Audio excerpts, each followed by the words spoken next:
నోట్లో ఒకటి రెండు చేతులతో రెండు.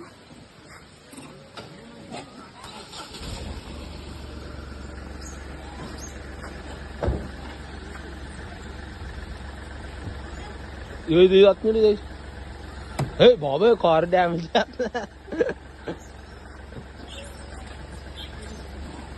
వదిలేట వదిలేటి వచ్చావా కారు మీద ఎక్కేస్తున్నాం మొత్తం అలా ఉండు కొంచెం.